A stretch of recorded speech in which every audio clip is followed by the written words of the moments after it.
Ils pullulent nos rues, mais ils restent invisibles aux yeux de notre société. Et quand ils sont visibles, ils sont l'objet d'un mépris de notre part. Pourquoi une telle attitude vis-à-vis de nos semblables? Qu'est-ce qui a dû provoquer cela?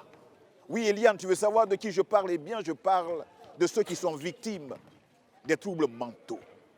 Et quand ils sont visibles, ils sont l'objet d'un mépris de notre part. Pourquoi sommes-nous si méchants avec nos semblables? Cherchons à comprendre de quoi souffrent ces personnes. C'est pourquoi nous avons décidé au niveau de l'AFTV, en particulier au magazine Il y a problème, d'ouvrir le débat. Car les malades mentaux sont de plus en plus nombreux et cela devient inquiétant. Qu'est-ce qui provoque cela? Je peux le dire sans aucune appréhension de me tromper que la drogue fait partie des raisons qui provoquent ce type de maladie. C'est pourquoi j'ai été attiré par ce message écrit sur ce mur. Shoot la drogue avant qu'elle ne te shoote. C'est ensemble que nous allons shooter tous ces mots qui provoquent donc cette maladie mentale, dont aucune solution jusqu'à ce jour n'a été trouvée de façon radicale. Mesdames et messieurs, bonsoir. Vous êtes à Il y a problème.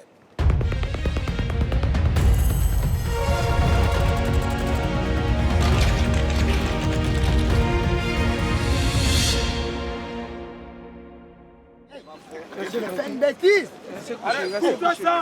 Restez couché, monsieur. Restez couché, restez couché. Couche-toi. Restez couché. Restez couché. Arrête, mec. Il n'est rien. Monsieur, calmez-vous, calmez-vous.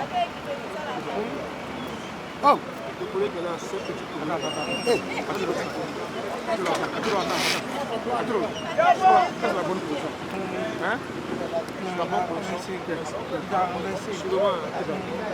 Boulevard de Marseille, les sapeurs-pompiers viennent en aide aux victimes d'un accident. Sa dépression, ça, c'est parti.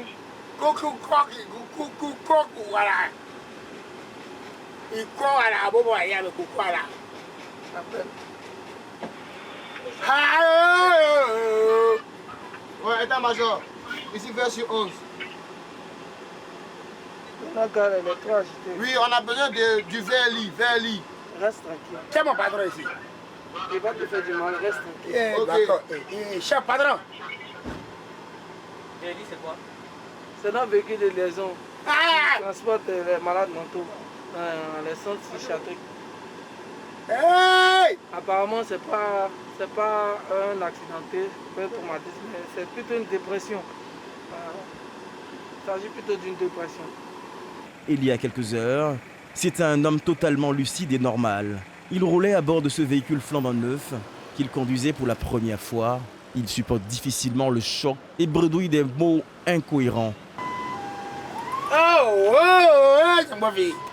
Que le chapeau malien me garde pour ta mère comme Burkinabé. Quand il était à bord du véhicule en cause, il a fait une bêtise. c'est lui qui était le conducteur. Donc comme il a reçu un choc, c'est lui qui a été touché, donc on le conduit directement à l'hôpital.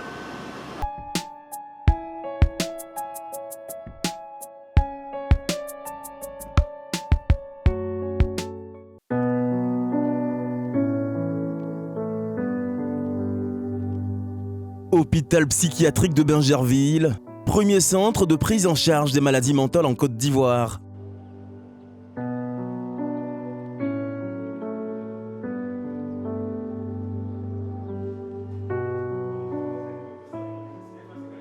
Docteur Koné Adaman, médecin principal de l'établissement, vient s'enquérir de l'état d'un de ses patients qui a tenté de se trancher la gorge. S'il te plaît, il y a un patient qui a la gorge tranchée là, il est dans quelle salle? Oui, on est chambre 4. Chambre 4. Oui. La chambre 4, c'est là-bas.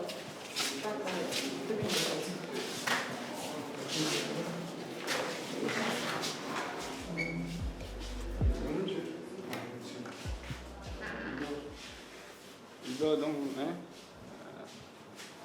Vous prenez ce qu'il y a, Non, il est en train de dormir, laissons-nous dormir, hein?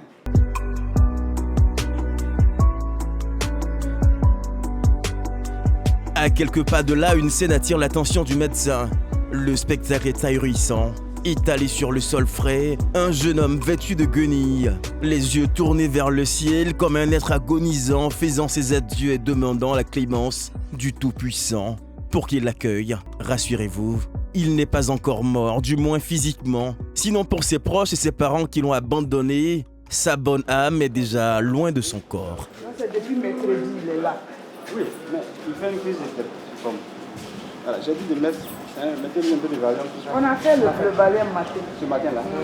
Le cas est urgent, il nécessite une prise en charge rapide et un lit d'hospitalisation, mais il y a un hic. Il n'a pas de chance. Il était là-bas, moi je viens le trouver ici aujourd'hui. Il avait une chambre, il a une chambre. Quand ils sont venus à lui, je suis dans elle était dans une chambre. C'est le même habit. Tout le service social, ne pas changer ses habits. D'accord. Lui, il n'a pas le remettre dans sa chambre. Il y a les gens qui ont pris, les chambres sont occupées là-bas. Je viens ce matin, toutes les chambres sont occupées, lui il est dehors. Les chambres. Sinon, on l'a mis dans une chambre, j'étais à l'infirmier et puis on s'est occupé. C'est un étudiant. Là, ça prouve également le problème de capacité d'accueil également de l'établissement. Oh oui, là, il n'y a même pas de place. Il n'y a pas de place. Est-ce que je fais quoi? Je le mets dehors. Voilà. Je le mets dehors aujourd'hui. C'est ça, j'ai choisi. Voilà, soit je rentre dans les normes. Voilà, je dis qu'il n'y a pas de place, je ne reçois pas les gens. Soit je fais un effort pour pouvoir aider les gens. Voilà. Souvent, ça se retourne contre moi. Voilà. Quand quelqu'un va venir trouver un malade à la terre, la personne se plaint. Moi, je ne fais pas. Voilà. Nous sommes tous humains. Ce jeune homme devra encore rester ici par terre, priant qu'une hypothétique place se dégage pour lui, car l'hôpital est surchargé, surpeuplé, débordé. En effet, d'une capacité d'accueil de 250 lits à sa création, il ne compte aujourd'hui que 79 lits opérationnels pour une population ivoirienne qui est passée à 28 millions d'habitants et une demande de soins en santé mentale qui évidemment s'est accrue. On n'est pas obligé de garder un malade dans l'hôpital psychiatrique pour pouvoir le soigner. Le malade peut rester en famille. Et ça aussi, nous interpellons les parents. Parce que les gens pensent que l'hôpital psychiatrique, c'est un coin de débarras. Souvent, on vient déposer un malade et puis on tourne le dos. Il y en a plein. Vous avez des malades qui sont abandonnés. Voilà, les parents sont là. Peut-être même qui vont regarder l'émission. Voilà. Il ne faut pas abandonner les malades à l'hôpital. Voilà. On ne demande pas la maladie, là, ça ne s'achète pas. Quand ça arrive, là, il faut faire face. On comprend que c'est une épreuve pour eux, c'est difficile. Voilà, mais qu'ils n'abandonnent pas. Voilà, nous, on les encourage à ne pas abandonner les malades. Voilà, parce que quand c'est comme ça aussi, nous, on est dans le désarroi. Il y en a qui sont stables. Simplement parce qu'on ne veut pas d'eux à la maison, ils sont ici. Ce n'est pas un hôtel. Le problème de santé mentale rend-il plus que toute autre pathologie les liens familiaux, les liens amicaux? Cesse-t-on d'être un être humain quand ça ne va plus dans la tête? Pour sûr, en ces périodes difficiles, on a besoin de nos proches et pourtant, beaucoup de parents ont fait le choix de fuir et d'abandonner leurs enfants, leurs frères, leurs filles dans cet hôpital.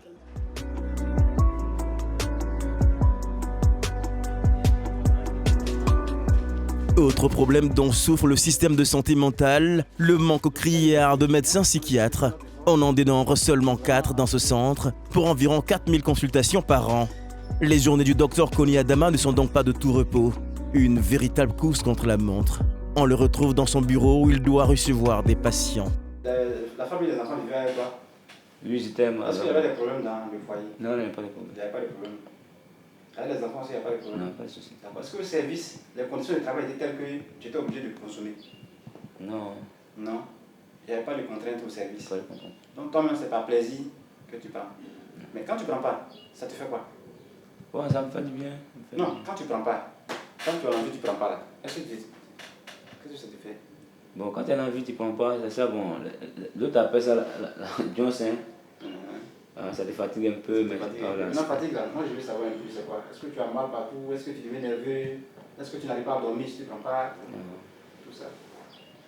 Au début, quand il prenait, souvent même quand il prend même là, tu n'arrives pas à dormir. Peut-être. Oui, ça c'est la cocaïne. Voilà. Là, le cannabis, là, moi, quand il fume ça, ça libère ton esprit et puis bon, ça te fait dormir. Voilà. Nous, notre rôle, c'est pas de te juger. Nous, on veut t'aider. Voilà, c'est un peu pour ça. On a accepté que tu viennes jusqu'à Abidjan. Mais est-ce que toi-même, tu vas arrêter ça? Moi-même, volontairement. Est-ce que tu penses qu'il y a un rapport entre les voix que tu entends aujourd'hui là et puis la substance que tu as consommée? Oui. Tu as convaincu qu'il y a un rapport. Donc tu as convaincu que si tu arrêtes la substance, les voix là vont plus revenir. D'accord. Cet homme en question, accro à la drogue, est un membre de la Grande Muette. Le médecin psychiatre creuse un peu plus pour comprendre les motifs de son addiction et ce qui a déclenché sa crise. Alors, déjà même l'idée de vouloir arrêter, c'est une bonne chose. Ça c'est déjà une bonne chose. L'idée que vous avez de vouloir arrêter. Voilà. Maintenant, bon, vous dites que c'est pas plus plaisir par la tendance. Vous avez quel âge aujourd'hui? Aujourd'hui, j'ai 37 ans. 37 ans. Oui, mais bon. Même si on dit, aujourd'hui, on a prolongé l'âge de la jeunesse, vous n'êtes plus jeune. Hein? Voilà. Vous avez 4 enfants. Vous devez assumer l'éducation de vos enfants. Est-ce que si votre enfant prend la drogue, là, vous, ça va vous plaire? Voilà. Non, il ne faudrait pas que votre enfant vous voie. Il ne faudrait pas que votre enfant découvre un tel environnement. Parce que les enfants copient aussi. Voilà. Quand l'enfant naît, souvent il s'identifie à travers son père ou à travers sa mère. Voilà. Ce que le parent fait, c'est ce que l'enfant va copier. Quand il n'y a pas de raison pour laquelle on doit changer, le changement là, il n'est pas durable. Il faudrait que vous ayez des raisons de changer. Voilà. Pour vous-même, pour vos enfants, pour le vieux qui est encore là. Vraiment, il faut qu'il y ait des motivations. Voilà. Pour le moment là, comme vous venez d'arriver, on va parler à l'urgence et puis on va faire un projet de prise en charge individualisé pour toi. Voilà. On va rentrer pour voir, est-ce que dans ta personnalité, il y a quelque chose qui peut disposer à cela. Voilà. Puis on va voir aussi l'environnement. Voilà. Parce qu'aujourd'hui, la drogue est disponible partout. Donc, je ne sais plus où on va t'affecter.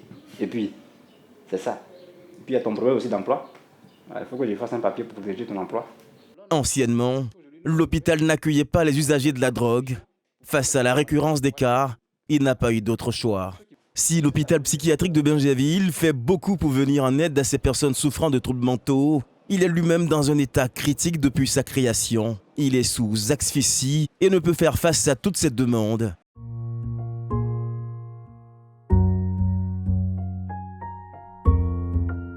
Alors qu'elle est l'un des marqueurs des sociétés modernes en Côte d'Ivoire, on refuse collectivement d'identifier la maladie mentale. Elle est niée au point que nos fous qui pullulent dans nos villes sont les plus invisibles de l'espace social. Imagine-t-on le poids de la souffrance des personnes atteintes par cette pathologie? Imagine-t-on le poids de notre regard sur leurs proches et les souffrances quotidiennes que celles-ci subissent? Les centres spécialisés devant les prendre en charge sont dépassés depuis plusieurs décennies et les médecins psychiatres sont peu nombreux. On estime à environ 3500 patients pour un psychiatre en Côte d'Ivoire. Le système de la santé mentale est à bout de souffle. Conséquence, beaucoup se tournent vers la médecine traditionnelle ou des prières de délivrance, mais pour quel résultat? Ostracisation, stigmatisation reste le quotidien dans une société qui a du mal à accepter ses malades mentaux.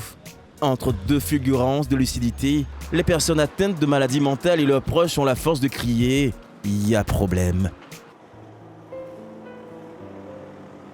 Samo, département de Beaunois, dans cet endroit coupé de la ville, en plein cœur de forêt, isolé, on ostracise les personnes atteintes de maladies mentales.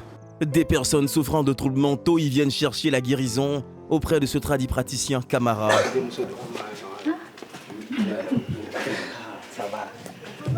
va bien. Et ils viennent de Diokwe. C'est hier, ils sont arrivés. Donc ce matin-là même, on a commencé son traitement bien. Donc c'est même histoire d'esprit là. Voilà, c'est maladie d'esprit. Quand c'est comme ça, là, le docteur ne peut pas comprendre, ne peut pas voir ça. Madame Traoré est arrivée ici il y a seulement un jour avec sa fille, Mara, âgée de 6 ans. C'est un peu le centre de la dernière chance pour sa fille, car elle y vient après moult traitements dans les hôpitaux modernes sans résultat. C'est ma fille là qui est malade, ça fait 6 ans. Je suis allée partout, à l'hôpital. En tout cas, il n'y a pas un coin où je ne suis pas rentrée. J'ai fait tous les examens possibles, tout ce qui est IRMO, EGO, scanner, j'ai fait tout. Les médecins disent quoi? Rien. Rien de bon. J'ai tout fait, fatiguée. Il n'y a pas un médicament, je n'ai pas payé. Je suis même allée à l'hôpital Mère Enfant de Bingerville. Elle était suivie là pendant 2 ans. Rien. J'ai même les médicaments ici. J'ai même les sirops ici que je suis venue avec. Donc il m'a dit d'arrêter de lui donner. Parce que je lui donne, les crises ne s'arrêtent pas. J'ai même les médicaments. C'est parce que je ne suis pas venue à la radio. Sinon j'ai tout fait. J'ai des médicaments. Je suis venue avec 2 sirops de fois.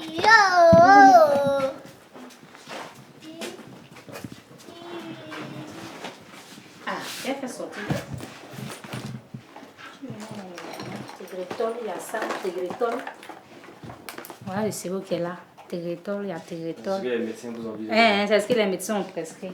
Maintenant, je crois qu'il y avait la Rivotril goutte. Tout ça, là, elle prenait pendant, j'ai peut dire 2 ans. Il y avait la Rivotril goutte, je crois. Ah, c'est un château. On n'avait pas prévenu, sinon il y avait. Voilà. Il y a Rivotril goutte aussi qui est là. Et ça, elle prenait ça pendant 2 ans? Elle a pris ça, presque 3 ans, je crois. Elle a pris ça longtemps même, rien. Ça, elle a pris pendant des mois. Elle a pris Kepra. Il y a un médicament qu'on appelait Kepra. Elle a pris Kepra, qui coûtait au moins 70 000 équettes. Un seul sirop de 100 ml. Elle a pris ça pendant des mois. Des médicaments au coût onéreux qui ont mis son économie familiale à rude épreuve. Saturelli a volé en éclats, les économies disparues comme peau de chagrin. J'ai tout fait, sincèrement. Parce que quand on nous dit que c'est les crises épileptiques, il faut faire IRM, il faut faire scanner. Vous savez que les radios ivoiriennes, ce n'est pas donné. Nous, on n'a pas tous les moyens là. Il faut faire l'effort de payer tout ça. On paye et puis bon, on met l'enfant sur des traitements qui font 1 an, 2 ans et puis rien. Et jusque-là, pas de réponse sur le mal de sa fille, pas un début de solution, aucune amélioration. Son calvaire commence 3 semaines après la naissance de sa fille. Depuis, ses nuits sont troubles. Ses espoirs sont en lambeaux, le chagrin la ronge à petit feu, l'affliction la gagne jour après jour. Je ne peux pas laisser celle-là pour aller quelque part où. Je suis tout le temps avec elle. Je ne peux pas faire de commerce. En tout cas, c'est difficile. Parce qu'elle tombe, elle tombe. Ça fait que je ne dors même pas même. Je n'ai pas de sommeil. Ça fait 6 ans que je ne dors pas. Quelqu'un peut piquer une crise au moins 10 fois par jour, plus que ça. Donc quand c'est comme ça, tu peux faire quoi? Tu ne peux rien faire. Pour elle faire les crises, si tu vois, tu vas dire des crises de conviction. Il y a le pied, les bras qui deviennent raides. En tout cas, c'est des trucs, c'est pas joli à voir. Sincèrement, la bouche qui penche. La bouche penche, elle fait salive, il y a les yeux qui clignotent, il y a les yeux qui bougent, qui pivotent façon là. Elle peut faire ça, ça est là, elle peut faire ça pendant au moins 5 secondes, 1 minute. Et puis bon, ça l'arrive. Dans cette épreuve, elle n'est pas seule heureusement. À ses côtés, ses enfants, eux aussi sont dévastés par la situation de leur petite sœur. C'est le cas de Fatim. Je m'amuse avec elle. Souvent, quand je la vois malade comme ça me fait mal. Parce que d'autres de ses amis, elles sont s'amuser, mais les gens qui s'approchent d'elle, elles fuient parce qu'elle est malade. On ne peut pas la voir comme ça. Ça te fait comment? C'est difficile de la voir comme ça. Est-ce que tu arrives à supporter le regard de tes amis?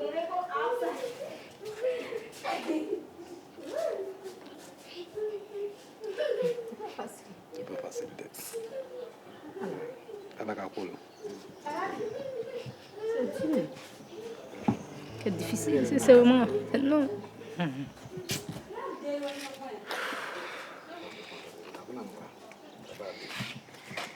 Ça va bien passer. Alors, on a laissé nos maisons, on a laissé nos foyers. Moi, il y a mon fils qui passe BPC. Mais je l'ai laissé, je suis là.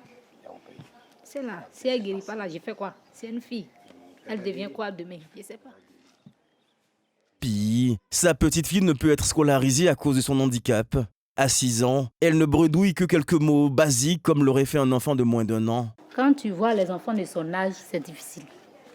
Une année, j'ai essayé de l'envoyer au jardin. Quand j'ai vu les enfants en train de faire des sketchs, j'ai pleuré, ça m'a fait mal. Parce que ces enfants-là ne sont pas mieux que mon enfant. Ce sont les mêmes enfants. Ils ont les mêmes droits. Donc pourquoi eux, ils sont en bonne santé, puis pour moi, les malades. Tu vois, les enfants de son âge qui vont à l'école. Vraiment, c'est dur. Sincèrement dit, c'est pas facile. Trouvera-t-elle enfin une réponse à ces questions? Sa fille trouvera-t-elle la guérison? La poudre de perlimpinpin pourra-t-elle changer le cours de l'histoire? Là où la médecine moderne s'est avérée muette. Avoir un enfant avec des problèmes de santé mentale est une épreuve difficile à surmonter, à supporter. Pour les plus fragiles, cela détériore leur propre santé, en plus de saper leur morale. Les parents tombent eux-mêmes parfois dans la dépression. Mais ce qui rend le mal plus atroce, c'est le regard de la société qui les juge, les condamne, les ostracise, les stigmatise. Camara a une science qui oscille entre médecine traditionnelle et soins religieux. La plupart des patients qu'il reçoit trouveraient l'origine de leur mal dans l'aspect mystique. Nous le retrouvons chez un autre patient, ce jeune homme âgé de 20 ans à peine.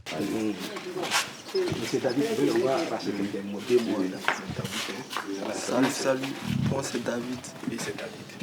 Il a été conduit dans le centre sur instruction de sa mère par ces 2 jeunes. Quand on essaie de lui poser des questions, ses premières réponses semblent cohérentes.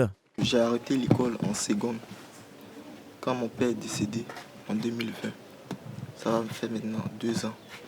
Bon, depuis qu'il est perdu, tout a changé dans ma vie. J'ai arrêté de bien manger. J'ai arrêté de manger, j'ai arrêté de fréquenter mes amis. Je suis toujours dans mon coin, je ne fais pas de bruit. Il est mort du diabète. Il pleurait au chevet de son lit. Il disait, mon fils, pardonne-moi pour ce que je t'ai fait. Pardonne-moi. Je regrette tout ce que je t'ai fait, subi dans le passé. Pardonne-moi. Jusqu'à il est mort. Puis c'est une suite de propos dans lesquels revient une seule et même réalité, la mort, celle de son père. Des propos somme toute décousus, mais peut-être révélateurs d'un choc qui a commencé avec la disparition de son géniteur. Depuis cette époque et sous le coup, le jeune n'a plus retrouvé la pleine mesure de ses capacités psychiques. Il a du mal à dormir, perd le contrôle, délie et parfois pique des crises de nerfs. Bien vrai, son père est décédé en 2020. À chaque fois, lui ne fait que répéter, mon père est décédé, mon père est décédé. Des crises qui pourraient être justifiées scientifiquement comme des crises post-traumatiques. Mais pour Camara, les choses ne sont pas aussi simples qu'on le pense. Elles trouveraient leurs origines ailleurs, bien loin du côté spirituel. C'est un sort, c'est les ennemis qui ont fait ça à lui. Sinon, ce n'est pas une maladie. Comme vous avez demandé dedans là-bas, est-ce que c'est naturel, on peut devenir, avoir des pressions naturelles. Pour lui, ce n'est pas naturel. C'est un sort, c'est méchanceté, ils ont fait sur lui. Ils ont évoqué des choses sur lui. Pourquoi, par exemple? Pourquoi est-ce qu'on évoquerait les choses? C'est en Afrique, il y a toujours des cris, des jalousies. Il va devenir quelqu'un, parce que lui, là, notez ça bien, lui, là, il va devenir au camp des pays. Là. C'est moi, je vous dis ça aujourd'hui. C'est rien, ce sont comme ça. Naturellement, ça peut arriver. Oui, ça peut arriver, mais ce n'est pas lui son cas. Depuis son arrivée au centre, hasard, magie ou coïncidence heureuse, ou force de la médecine traditionnelle, selon ses proches, on observe un premier changement. Mais c'est quelqu'un qui n'arrive pas à dormir chaque midi. Dans la journée, lui ne dort pas. Mais ce matin, là, après le traitement, il me dit qu'il a sommeil. La médecine traditionnelle conserve une place très importante dans le système de santé africain. Dans le cas de la santé mentale, la maladie est jugée honteuse et le poids des croyances traditionnelles pèse très fort. Les malades sont considérés comme possédés par l'esprit des ancêtres ou bien agressés à travers la sorcellerie. Et il n'y a que les guérisseurs traditionnels, les prières, qui semblent proposer une solution qui trouve l'assentiment d'une majorité. Pour Camara, il existe plusieurs types de maladies et les causes peuvent varier. Mais comment soignent-ils tous ces malades, avec quelle potion magique? Il nous conduit dans ce qui tient lieu de sa salle de soins, cet endroit en plein air. C'est le médicament, c'est le traitement qu'il a. Ça base de quoi? D'arantaragalette. C'est à base de plantes, d'Écosse. C'est un secret, on peut savoir. Ouais, non, ça, on peut savoir, ça y est en brousse tout près là. Tout le monde connaît ça. Maintenant, peut-être c'est ça là, on ne peut pas connaître, mais ça, c'est un secret. Une potion encore. C'est comme ça, c'est Vous l'avez eu comment vous avez eu ça? Quel est ça? Ça, c'est les écritures. Ça, c'est des paroles secrètes qu'on écrit et puis on mélange avec ça. Et puis on écrit, on met au moins un capsule dedans. Et qu'est-ce qu'il a fait en fait? Voilà comment il va faire. C'est fait pour une combrie. Une combrie. Voilà, d'accord. Parce que c'est vapeur là on a besoin. C'est vapeur qui sort là, c'est ça on a besoin. Il respire ça, il ouvre ça, il ouvre ses yeux, il respire ça, ça rentre. C'est ça qui va faire que le cerveau là va redevenir normal. C'est comme ça on fait, matin et soir. Matin, après ça, il y a deux. Deuxième là, oui, c'est ça qui est là. Après ce traitement, c'est ça là, on va sur deuxième étape. Ça aussi, on met dans le feu et puis il se couvre encore. Il ouvre ses yeux. Voilà, là, ça, tout ce qui est négatif. La dernière maintenant, on fait à bouillir. Mais les soins s'avèrent-ils toujours efficaces? Ce recours systématique aux guérisseurs traditionnels n'aménuiserait-il pas les chances d'une prise en charge rapide des patients atteints de maladies mentales par la médecine moderne? N'arrive-t-il pas souvent trop tard dans les centres spécialisés? Médecine moderne et traditionnelle peuvent-elles s'unir pour apporter une solution efficace à ces malades mentaux? Professeur Yeo est l'un des plus grands spécialistes de psychiatrie en Côte d'Ivoire. Alors bonjour, c'est Sabrina. Aujourd'hui, nous allons aborder une question de synthèse, puisque vous avez déjà eu des enseignements, mais en pratique, nous allons aborder la dépression. Alors, il faut dire que, d'entrée de jeu, pourquoi je vous parle de la dépression? C'est une pathologie qui est fréquente. C'est le trouble mental que vous allez rencontrer le plus. Alors, vous aborder cette question va vous permettre d'être assez outillé pour pouvoir sauver ces souffrances qui vont se présenter à vous. Parce que dans la pratique, aujourd'hui, la Côte d'Ivoire est citée comme le deuxième pays en Afrique subsaharienne où nous avons des suicides. Nous sommes en deuxième position. Alors par rapport à cette problématique, on sait que 50% des gens qui se suicident ont au moins une dépression. Mais également, beaucoup de diagnostics de dépression sont égarés. La raison pour laquelle je tiens à revenir sur cet enseignement ici, au stage. Alors, qu'est-ce que c'est que la dépression? Est-ce que certains peuvent me donner une définition de la dépression? La dépression se définit comme étant la perturbation de l'humeur dans le sens négatif. C'est-à-dire qu'il y aura la tristesse, la souffrance intérieure, avec un ralentissement psychique et un ralentissement moteur. Il faut une attention particulière à ces patients. Alors, comme vous l'avez si bien dit, effectivement, la dépression, c'est une pathologie qui rentre dans le registre des pathologies des troubles de l'humeur. Pour lui, plusieurs raisons justifient le recours à la médecine traditionnelle. L'Africain conçoit la maladie de 3 manières. Nous sommes malades parce que nous avons, dans la communauté, il y a des interdits. Nous n'avons pas respecté les interdits. Donc la maladie est due à la transgression d'interdits familiaux. Donc lorsqu'on n'a pas respecté ces interdits-là, dans la communauté, les règles, c'est pour cela qu'on est châtié, on est malade. Donc face à cette perception où nous sommes malades comme ça, on doit aller faire des consultations, on doit faire des rituels pour guérir. Deuxièmement, on est malade parce que c'est l'envoûtement, c'est la sorcellerie, c'est l'agression d'intérêt. Troisièmement, on est malade parce qu'on a été choisi pour exercer une fonction, c'est le cas des communs. Alors lorsqu'on a une telle perception, c'est normal qu'on aille là-bas parce que le système traditionnel leur donne une explication qui est compatible avec leur perception. Voilà pourquoi on a toujours recours. Et lorsque nous recevons les malades ici et qu'on les stabilise, ils estiment que la médecine moderne les a stabilisés, mais la consolidation, la vraie guérison ne va venir que lorsqu'ils ont affaire au circuit traditionnel. Donc, quelle attitude nous devons avoir? Doit-on intégrer l'ordre culturel à l'hôpital moderne? Mais quel ordre culturel nous devons intégrer quand on a 60 ethnies dans un pays? Donc, tout va dépendre de la philosophie du praticien lui-même, s'il veut faire une place. Parce que moi, dans ma pratique, lorsque ces questions se posent, je n'interdis pas.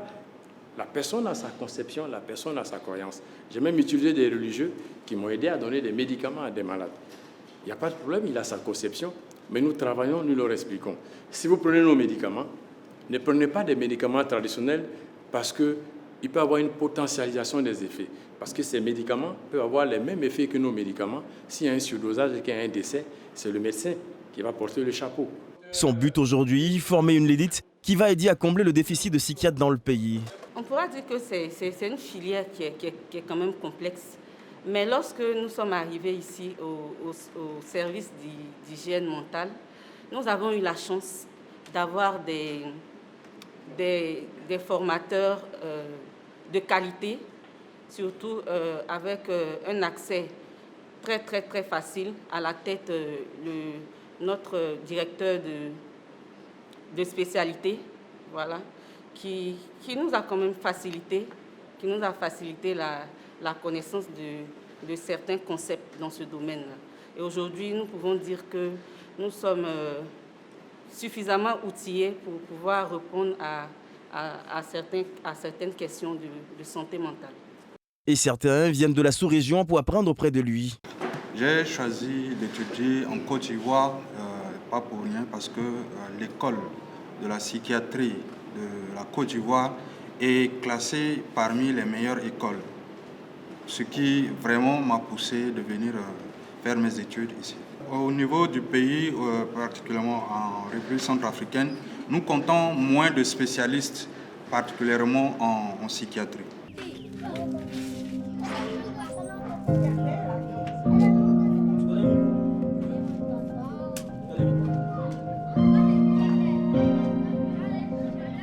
Les malades mentaux inspirent la peur, le dégoût, le rejet, mais certaines personnes ont réussi à briser le mur de méfiance et de peur pour en faire des amis. C'est le cas de l'artiste Mikou, cet artiste chanteur.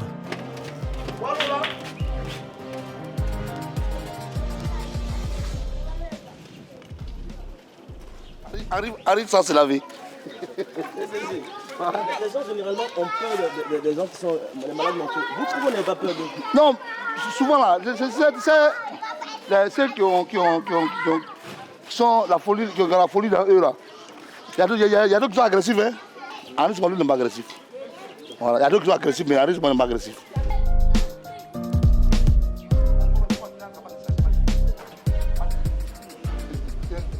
Vous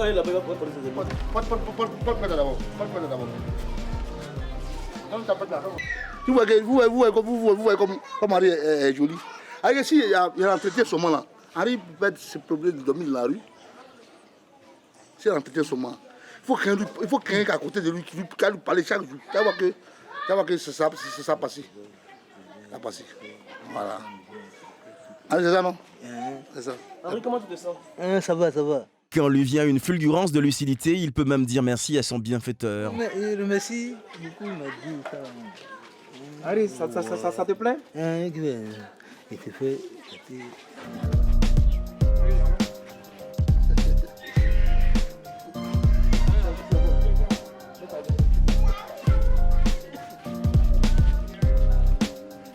Quelques minutes après, c'est une autre personne, un homme plus beau, plus propre.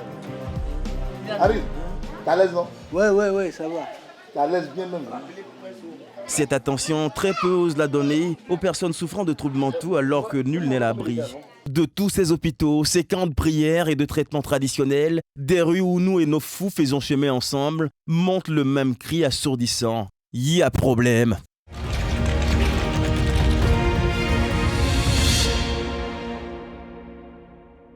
Juste après donc ce document qui nous a plongé dans l'univers de ce qu'on pourrait considérer comme ces victimes de cette folie, nous allons tenter de répondre à cette question au cours de ce débat.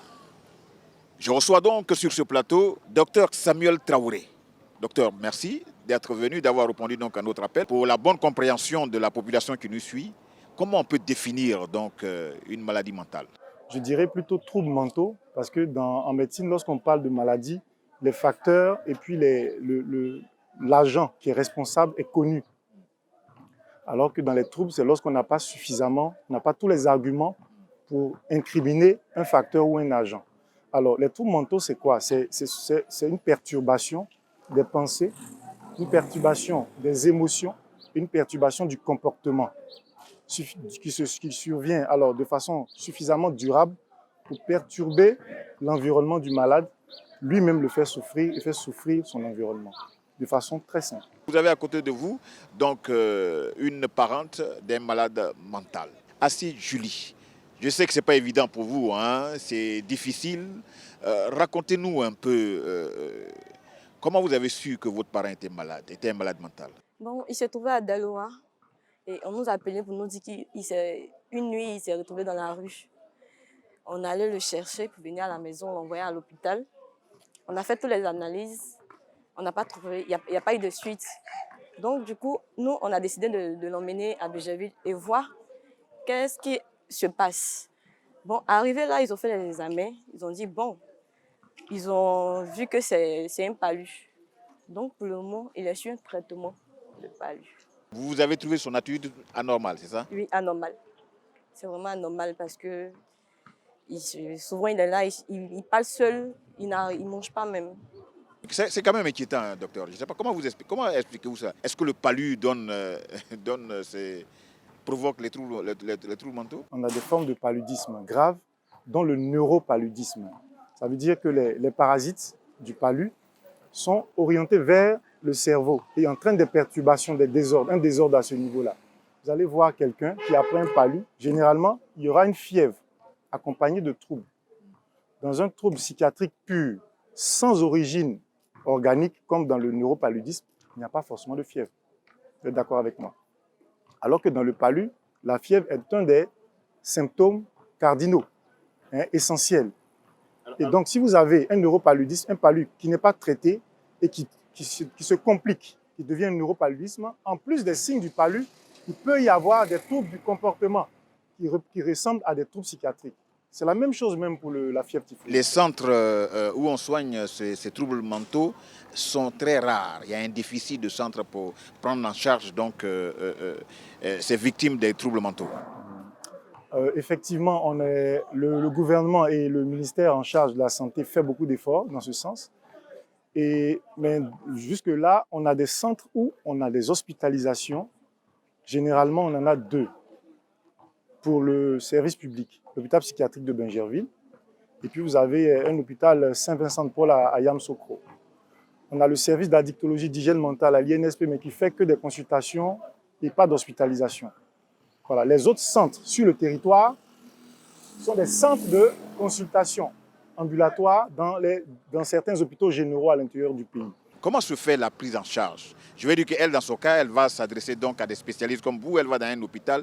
Est-ce qu'elle doit payer d'abord avant qu'on traite le cas? Alors, je vais répondre de façon globale déjà. La santé n'a pas de prix, mais elle a un coût. Moi, j'aimerais qu'on se souvienne de cette phrase parce qu'on a généralement tendance à espérer la gratuité. Le gouvernement a mis en place des stratégies pour la gratuité. Il y a beaucoup d'efforts qui ont été faits.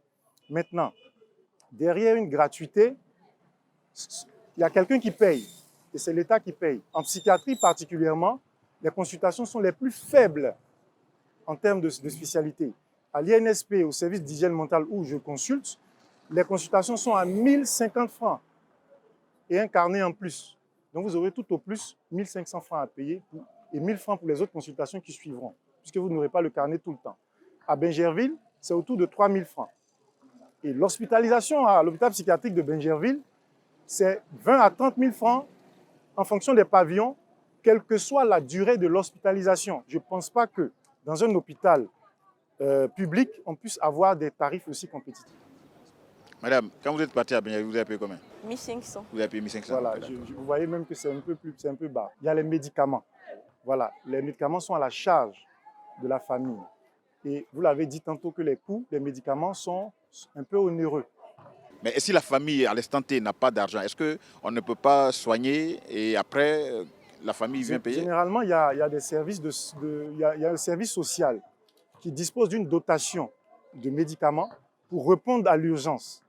Mais il peut arriver que le service social soit débordé parce qu'il y a beaucoup de sollicitations. Quand elle n'arrive pas, on est obligé de solliciter les familles pour répondre à ces attentes-là. Voilà, Madame Assé Julie, alors généralement, quand ce type de situation arrive là, dans nos familles en Afrique, on pense tout de suite à la sorcellerie. Il y a eu un marabout qui a dû travailler. Pourquoi vous n'êtes pas allé chez un praticien et puis vous êtes allé directement à l'hôpital? Non, on a préféré aller à l'hôpital. Parce qu'on s'est dit que là-bas, au moins, on aura une idée. Alors que chez les praticiens, il n'y a pas de consultation. Donc, le mieux était d'aller à l'hôpital, voir ce qui se passe réellement. Qu'est-ce que vous en pensez, docteur? C'est une bonne démarche et je dirais que, en fait, l'itinéraire de soins, c'est-à-dire que le chemin que suit la famille ou les aidants d'un malade mental pour accéder aux soins dépend de leurs croyances. Eux, ils croient à une cause qui est organique, une cause qui dépend du corps, du fonctionnement de l'organisme. Mais la plupart des Noirs ne croient pas forcément à ça. Vous allez voir qu'il y a généralement trois origines selon le Noir lorsqu'on a un trouble psychiatrique, un trouble mental. Le Noir pense soit que c'est la transgression d'un interdit. Il a violé un totem, il a épousé quelqu'un d'une ethnie qu'il ne devait pas épouser. Deuxièmement, il y a ce qu'on appelle l'élection d'un tiers, c'est-à-dire qu'on estime qu'il a été choisi par les génies pour exercer la divination. Quand il refuse, en représailles à ce refus-là, il a des troubles mentaux qui se manifestent. Troisièmement, il y a ce qu'on appelle la malveillance. On se dit qu'on lui a lancé un sort, comme vous venez de dire tout à l'heure, il y a un charlatan, il a marché sur un médicament. Et depuis ce jour, mon enfant ne se retrouve plus. Voici les trois origines qui reviennent régulièrement dans l'esprit du Noir africain. Donc, puisqu'ils comprennent la chose de cette façon, ils vont s'orienter vers ceux qui peuvent comprendre comme eux, ils le pensent, et trouver des solutions. C'est en cela que régulièrement, ils iront vers les praticiens, ils iront vers les centres religieux, les camps de prière et chez les guérisseurs pour des soins. Mais est-ce que c'est une bonne chose? Alors, ce n'est pas bon lorsque on fait du syncrétisme. Le syncrétisme, c'est faire du mélange entre les soins conventionnels de la médecine moderne et puis des décoctions dont on ne connaît pas forcément les compositions. Je demanderai à chacun, n'est-ce pas, dans un premier temps, pas de changer vos croyances, mais de venir vers des centres de prise en charge et de savoir qu'une maladie mentale ou des troubles mentaux peuvent avoir une cause en rapport avec la perturbation du fonctionnement du cerveau. Ce n'est pas toujours un génie, ce n'est pas forcément un sort, ce n'est pas forcément qu'on l'a lancé, n'est-ce pas, un sort à votre enfant, mais ça peut faire partie du fonctionnement du cerveau qui est perturbé. Alors, dès que vous constatez certains symptômes, comme des rires immotivés, quelqu'un qui rit sans raison, comme une insomnie qui dure depuis quelques temps, comme une humeur qui est exagérément gaie et qu'on ne comprend pas, comme une tristesse qui est exagérée, allez vers les services de soins de santé mentale pour qu'un diagnostic soit posé et qu'un accompagnement médicamenteux ou non médicamenteux soit offert et pour stabiliser les patients que vous accompagnez. On ne prend peut-être pas au sérieux ce drame, mais il y a beaucoup de familles qui en souffrent. Nous n'avons pas déjà assez de salles spécialisées pour mettre fin à ce type de maladie. Donc il va falloir s'aimer de l'amour entre nous. Que le débat continue chez vous. À bientôt.